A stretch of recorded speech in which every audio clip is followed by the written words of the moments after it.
Brunson puts it up and gives the Knicks the lead. With all 30 teams in action last night, we got 2 overtime thrillers, a couple more insane endings, a 50-point revenge game, and the first signs of struggle for Luka Doncic and the Lakers. So buckle up. The Knicks were pretty much in control throughout the whole game against Atlanta, leading by 18 at one point. But you know Trae loves making New Yorkers mad. Young, long three. Brunson on Young, not a good matchup. Young, able to connect. Yeah, they better get Bridges back on this guy, man. Down to the final minute. Young takes it inside and puts it in. Though despite Young's 16 points in the quarter, the Knicks got to a 6-point lead with less than 20 seconds to go thanks to an amazing hustle play by Achiuwa and a couple of clutch free throws by Josh Hart. So it's game over, right? I would love to say that, but what happened next left everyone speechless. Young back out. Niang from three. 3-point game, 9 seconds remaining. Whoa! Steal by Daniels and a foul. What is going on? And when Knicks fans thought that it couldn't get any worse, this happens. Get out of there. Daniels misses the second. Oh! Walks with it. 2-point game. Oh, Hart fouled him. Hart fouled him. What's going on? All we needed to do was take care of the ball. How can you be so careless in the end? Trae obviously knocks down both and ties the game, leaving 3 seconds on the clock for Jalen to respond. Bridges looking. Gets it into Brunson. He fires. It's off the mark, and we are headed to overtime at the Garden. Brunson misses the potential game winner, and we go to overtime after a shocking comeback in the last 18 seconds by the Hawks. In OT, however, Jalen uses Niang's lack of focus to swing a bullet pass inside to Achiuwa. Brunson whips it inside to Achiuwa. Niang falling asleep on the interior. Young, on the other end, sneaks between 3 defenders and makes the tough layup, cutting the lead to just 1 point with his 38th of the night. And with Mikal Bridges missing the wide-open mid-range here, Atlanta has a chance to take the lead in crunch time. Young double team goes behind the back to Daniels. Down low for Okongwu, and he is fouled. Look at Onyeka Okongwu keeping his cool and knocking down 2 crucial shots to give his team the lead. But Jalen is the second most clutch player in the league for a reason. Brunson defended by Daniels. Brunson puts it up and gives the Knicks the lead. 149-148. The captain with the shake and bake. That's how it's done, baby. Jalen drains the mid-range jumper, his 36th point of the night, but there's still time on the clock. So they get it into Okongwu. Now Young, 7 seconds. Knicks lead by 1. Trae Young driving on Bridges, puts it up, no good. Okongwu the rebound. Niang corner 3, no good. The Knicks win. The Knicks hang on and defeat the Hawks in overtime. wow, New York dodged not 1 but 2 bullets at the end in a chaotic overtime thriller. And speaking of that, let's move on to Dallas, where the Mavs went down to the wire against the Warriors despite playing without a single big man. Even PJ Washington was out for this game, but Kyrie was on a whole nother level. Irving on the step back, hits another one. Kyrie Irving, 36 points. Hands it off for Irving. He'll try it and hit it.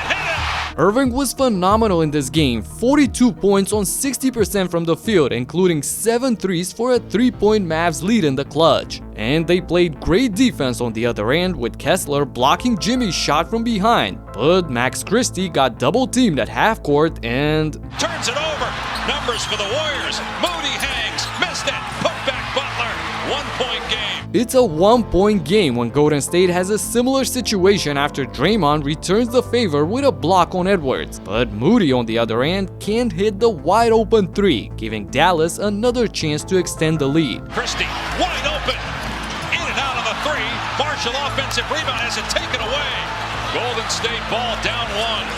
Curry goes behind the back and fouled at midcourt. Marshall inexplicably fouls Curry, sending him to the line, and with a smile on his face, the 92.5% free throw shooting legend surprisingly misses the second, leaving the game tied with 35 seconds to go. Marshall penetrates into the lane, goes up and puts it in. Dallas by 2.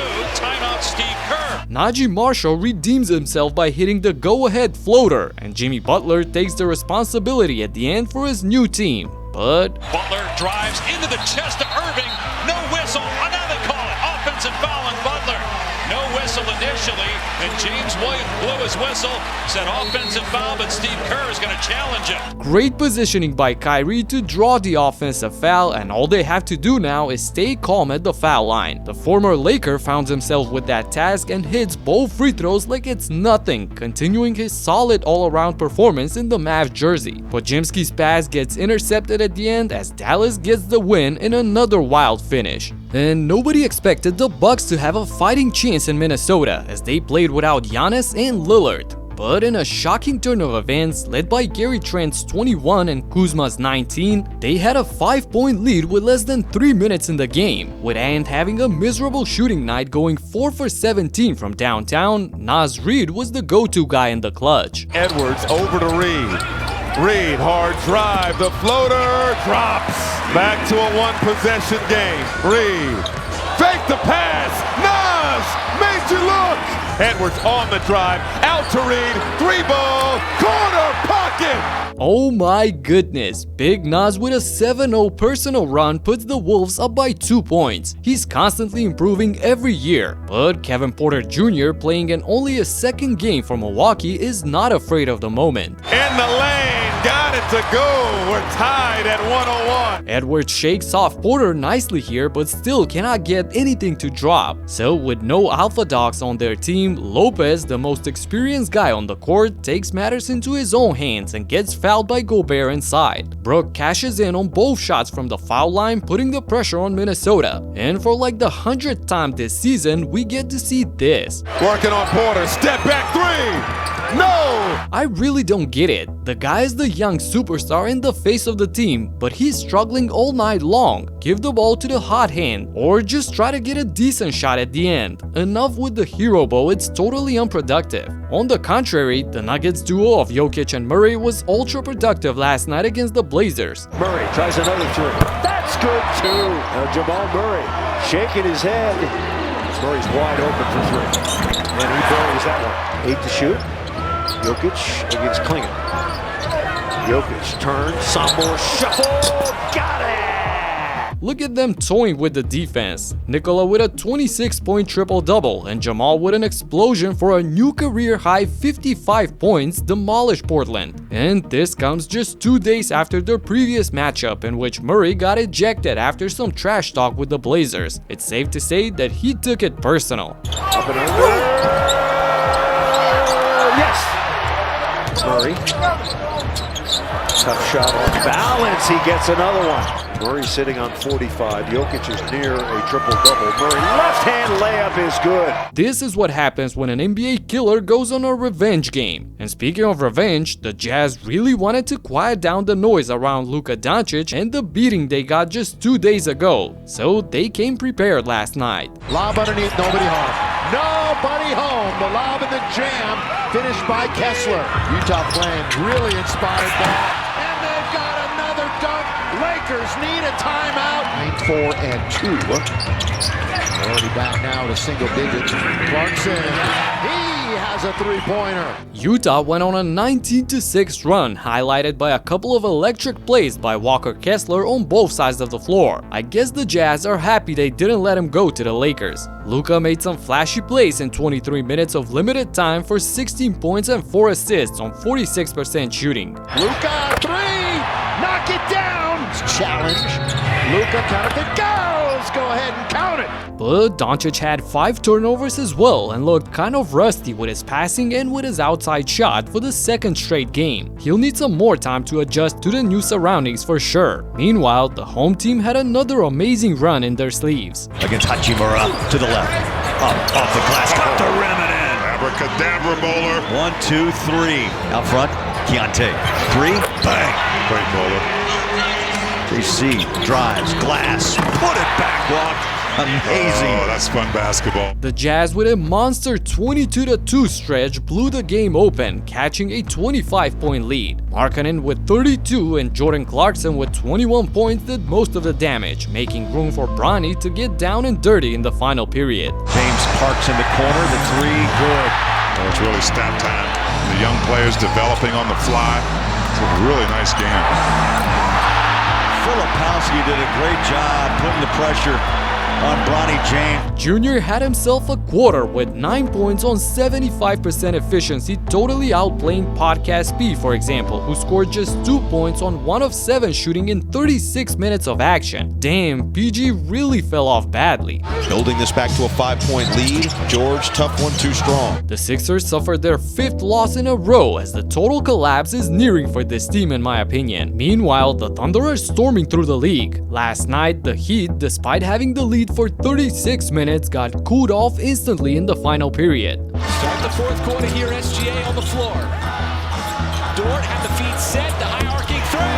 Look, Dort able to drain his second of the night. Shea looking for 3 more, and SGA steps into it from downtown. Backdoor cut, SGA, beautifully done. A whole lot of time here left. Dort, swarming defense, takes it away from Hero. Drives in and ties the game at 93. Go in front. Shea wants the three. This is impressive. OKC, led by SGA, who scored 14 of his 32 points in the final period, stunned Miami with a 24-0 massive run, keeping them without a single bucket for 6 minutes. This marks Alexander's 33rd game with 30-plus points this season, a true MVP campaign for him. And last but not least, the Pacers weren't expecting any problems against the worst team in the league. The only thing is, Jordan Poole went crazy last night. Love how Jordan Poole came off of that tight curl. JP coming off of that screen, splitting and spinning.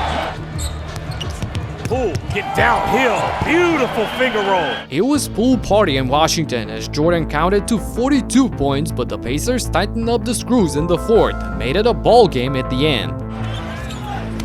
Siakam inside. It's a change. Nice ball fake. That's a shot fake that really cleans that up. With the game tied at 115, Halliburton stepped up in the clutch. Back out to tie. Halliburton step back three. Good! It's a 3-point lead. Yeah, that's huge there. But Jordan wasn't done making plays for the home team. JP got Toppin on him. He makes it pay. Passes it out to Poole. JP. Oh, nice move. And finish! What a move by Poole to give the Wizards the lead with less than 24 seconds in the game. On the other end, Nembhard gets fouled and stays calm at the free throw line, tying the game once again. So everyone knows who's got the ball at the end. JP, 5 seconds to go. In regulation, JP, step back three, front rims it. JP misses the sidestep 3 and we're headed to overtime, where Washington really missed another scorer besides Poole, while Indiana had the bench guys, Mathurin and Toppin. Try and get stops on Poole. Halliburton, no looked it. Toppin, another three. The Pacers bench combined for 73 points in this game and built a 9-point cushion in overtime, but Jordan wasn't gonna surrender just like that. Deep three here by Poole, and scores! Gets it to go! But to try and make sure that they can get an opportunity to get a steal. Poole makes both free throws. Wow, it's a 1-point game again, and with Siakam splitting the free throws, Poole has another chance to be the hero. Poole with the basketball, being guarded by Nembhard. Jordan, try to get inside, misses! But he misses again, and the Pacers survive the unexpected drama in DC. And speaking of drama, Luka's debut for the Lakers was breathtaking, with the entire city riding for him. You gotta check out exactly how it went down right here in this video. Talk to you in the next one. Peace out.